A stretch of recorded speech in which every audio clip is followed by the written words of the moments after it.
हम शमशान गे।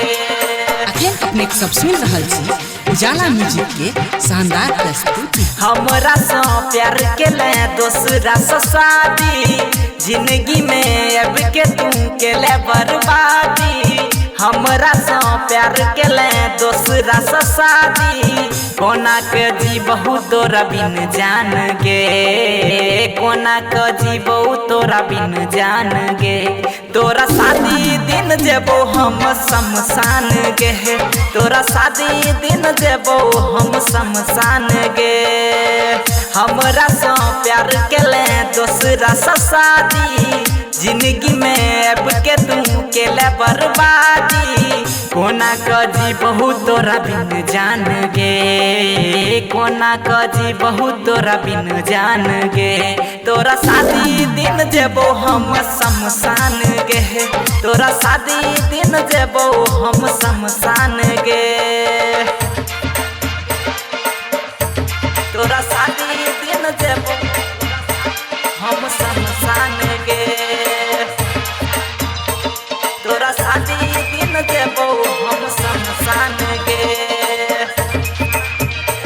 तोरा शादी दिन जेबो हम शमशान गे। प्रीत के रीत बना के तू अकेला छोड़ क गेले, प्यार में पागल क के तू किया दिल तोड़ क गेले, दिल तोड़ क गेले। प्यार के क्रिया खा के तू किया मुँह मोर क गेले, मोर क गेले।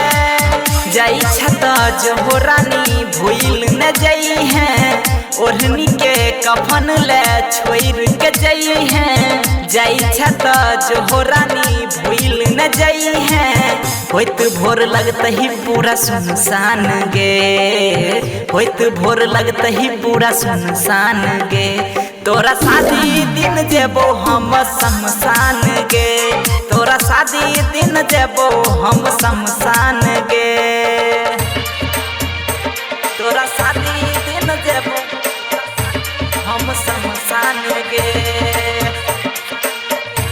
तोरा शादी दिन जेबो हम शमशान गे। तोरा शादी दिन जेबो हम शमशान गे।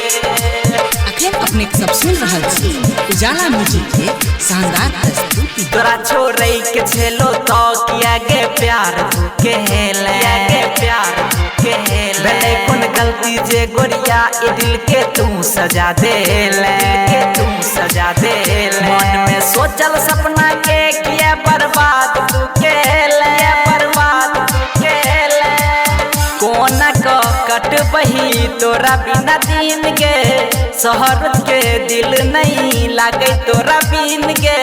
कोना क कटतही तोरा बिना दिन गे, राइटर राजा भेलो बदनाम गे, राइटर राजा भेलो बदनाम गे।